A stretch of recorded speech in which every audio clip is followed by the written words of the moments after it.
जय हिंद everyone, again we are back with one more model paper of ICGAC। और ये आप लोगों के लिए स्पेसिफिकली फ्रेम किया जा रहा है क्योंकि आप लोगों को अपना कंटेंट बहुत इजीली यूट्यूब पे नहीं मिलता स्टूडेंट्स। तो इन मॉडल पेपर की हेल्प से आप अपने एग्जाम्स को बहुत आसानी से क्रैक कर सकते हैं। तो चलिए शुरू करते हैं। ये हूबहू वैसा ही फ्रेमवर्क किया गया है जैसा कि आपके एग्जाम्स में आता है। तो don't miss this model paper till the end, आपको वॉच करना है और होमवर्क जो दिया जाएगा उसका आंसर कमेंट बॉक्स में जरूर दीजिएगा। चलिए सबसे पहले एक पैसेज से शुरुआत करते हैं। Let us start reading the passage. आप लोग पॉज करके पढ़ना, I am reading it for you, ठीक है। Until he was 10, young Alexander Fleming attended the nearby Loudoun Moor school. तब तक उन्होंने स्कूल अटेंड किया था। He was then transferred to Darvel school, फिर ट्रांसफर हो गया, which he attended with his brothers, जो उन्होंने अपने भाइयों के साथ अटेंड किया। Alexander learned a good deal about nature during that 4-mile downhill hike to school and the 4-mile uphill return trip। और इस आने जाने के दौरान उन्होंने नेचर के बारे में काफी इंटरेस्टिंग अपने आप को बना लिया था। He was a quick student and at 12, the age limit prescribed for Darwell School, he was sent to Kilmarnock Academy. 2 years later, he joined his brothers John and Robert at the home of his elder brother Thomas। ये उनके साथ रहने लगा था। Who was to become a successful occultist। Occultist मतलब हो जाता है person who is studying art, magic of art, और मतलब मैजिक वगैरह सीखने वाली एक आर्ट हो गई। That in London। However, the economic success of the family was yet to be। अभी होना था उसको, अभी और डेवलप होना था फैमिली को as a economic condition, and Alexander was forced to leave school for economic reasons only। When he was 16, he obtained a job in a shipping company। Good fortune, किस्मत अच्छी थी, however was on his side and on the side of humanity। In 1901, he received a share in legacy। उसको किस्मत मतलब मिल गया legacy में share, which made it possible for him to return to school। He decided to study medicine। और उन्होंने decide किया कि हम क्या पढ़ाई करेंगे, medicine.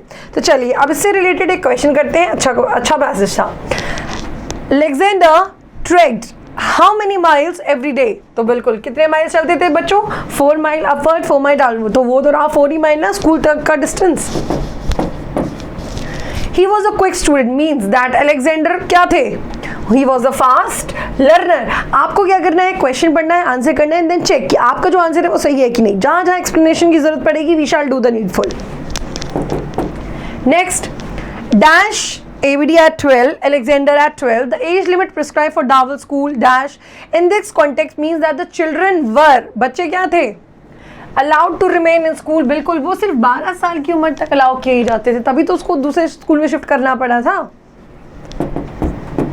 Next, Alexander became well of. वो वेल ऑफ कब हो गए थे? जब उन्हें क्या मिला था? बिल्कुल एक शेयर मिला था। D is the correct option. Alexander left school, जब उन्होंने स्कूल छोड़ा, क्यों? क्योंकि उनके पास फाइनेंशियल प्रॉब्लम्स थी। बिल्कुल D is the correct option. तो ये था आपका पैसेज और उसका answer. Let's check out to the next question. Okay, अब आपको क्या फाइंड आउट करना है? एंटोनिम फाइंड आउट करना है। नाउ शिवैलरी। बच्चों शिवैलरी का मतलब क्या होता है? शिवैलरी का मतलब होता है बहादुरी। ऐसे शिवाजी हम लोग रिलेट कर सकते हैं। शिवाजी क्या थे? बहादुर थे। ये तो सिनोनिम हो गया है ना। आर्मी नहीं होगा। डेफियंस, डेफियंस का मतलब क्या हो जाता है? किसी को धोखा देना, है ना। तो अब ये कावर्डाइज मतलब डरपोक। एंटोनिम ढूंढना है, इसलिए हमारा आंसर क्या हो जाएगा? B for Bombay. Next, defence नहीं होगा। डिफेंस तो बता ही दिया बच्चों अभी। किसी की मतलब क्या करना? अवज्ञा करना, डिसरिस्पेक्ट करना, ठीक है।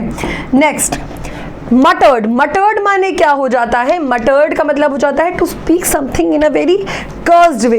तो सिनोनिम्स फाइंड आउट करना है। तो इसका मतलब हो गया बोलना। इसका मतलब क्या हो जाता है? बोलना, है ना। अब इसका एंटोनिम कर्स मतलब तो श्राप देना। टोल्ड माने बता देना। फाउंड नहीं होगा। इसका एग्जैक्ट सिनोनिम क्या हो जाएगा? सेड। किसी चीज को कहना एक एंग्री क्वाइट वे में। उससे पहले भाई आपको पता होना चाहिए कि एयरफोर्स, नेवी, ICG, AC हर एक बच्चे के लिए हम लोग ऑलरेडी ये क्लासेस शुरू कर सकते हैं ऑफलाइन। तो आज ही आप जाइए मेजर कॉलेज की क्लासेस में और इसके लिमिटेड ऑफर का लाभ उठाएं। कॉल करिए 9696330033 पे। Next, again a synonym sanguine. Sanguine का मतलब क्या होता है बच्चों? सैंग्विन का मतलब हो जाता है a person who is optimistic about things. कोई ऐसा इंसान जो चीजों को लेके क्या हो, बहुत ही ज्यादा आशावादी रहता हो। तो अभी पैट्रियट, पैट्रियोटिक तो आप लोग हैं ही भाई, देशभक्त हैं आप लोग, राइट। इसके अलावा पिक्चरिस्क। पिक्चरिस्क का मतलब क्या हो जाता है? पिक्चरिस्क इज समथिंग मतलब एक अट्रैक्टिव ओल्ड बिल्डिंग को कहते हैं पिक्चरिस्क। अट्रैक्टिव ओल्ड बिल्डिंग लिख देते हैं।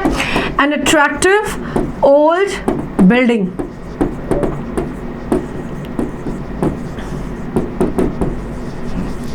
ठीक है। तो सैंग्विन का मतलब हो जाता है ऑप्टिमिस्टिक, आशावादी।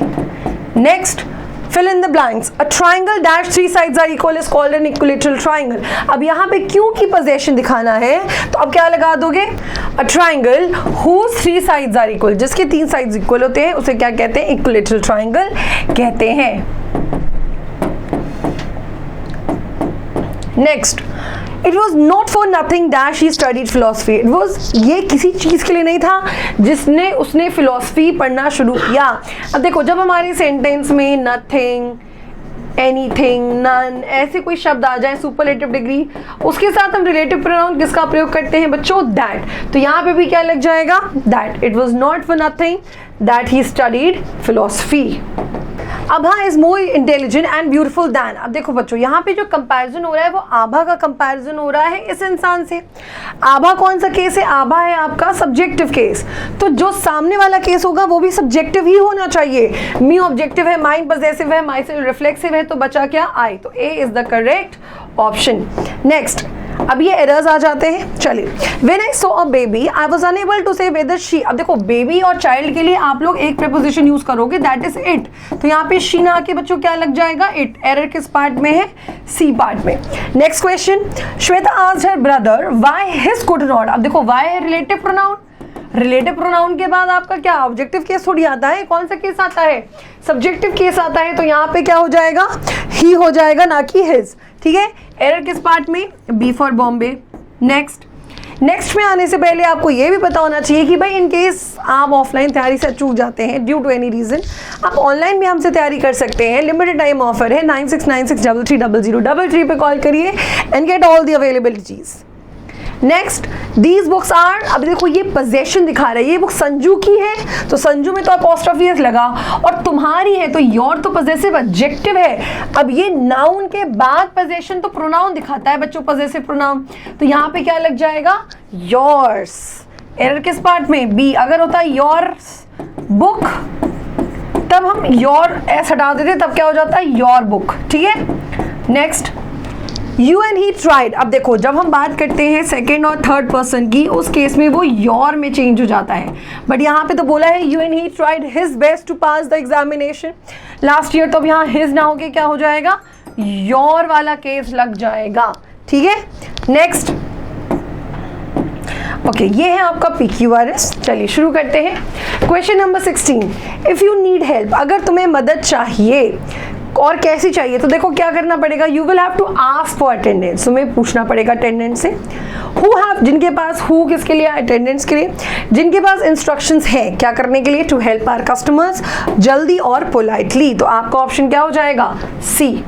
Next, number 17, during routine investigation. Routine investigation के दौरान द आर्कियोलॉजिस्ट, जो आर्कियोलॉजिस्ट है उन्होंने डिस्कवर किया आर्टिफैक्ट्स. अगेन ऐसे शुरुआत है जो परफेक्टली मैच कर रहे थे the remains from the other Harappan sites. D option. आपको पॉज करना है, आंसर करना है, फिर चेक करना है. ठीक है. दो गांधी जी वॉज. अब वो क्या थे? अब विच नहीं आएगा, एंड नहीं आएगा, ही नहीं आएगा, आर से शुरुआत हो जाएगी. दो Gandhi ji was an incorrigible idealist. He was essentially a lover of mankind and not of mere idea. सिर्फ आइडियाज के नहीं, which allowed him to retain a loving heart. जिससे उनका जो दिल था वो बहुत ही ज्यादा क्या था? लविंग था. Next question. Okay, this is your narration बच्चों. अब देखो यहाँ पे क्या है, क्वेश्चन कह रहा है he looked at the sky and said how beautifully the clouds are floating, और लास्ट में एक्सक्लेमेशन मार्क है. तो ये बात तो तय हो गई कि इन्वर्टेड कॉमर्स रिमूव हो गए, एक्सक्लेम्ड वर्ड आएगा, और जो कि हमें सिर्फ और सिर्फ कौन से ऑप्शन में मिल रहा है? ए. तो ही looked at the sky and exclaimed with Joy that the clouds were floating beautifully. Elimination round में ये बहुत बढ़िया होता है कि बच्चों आप लोगों का ऑप्शन कम हो जाता है ना. चलिए next, I am tired he says every morning.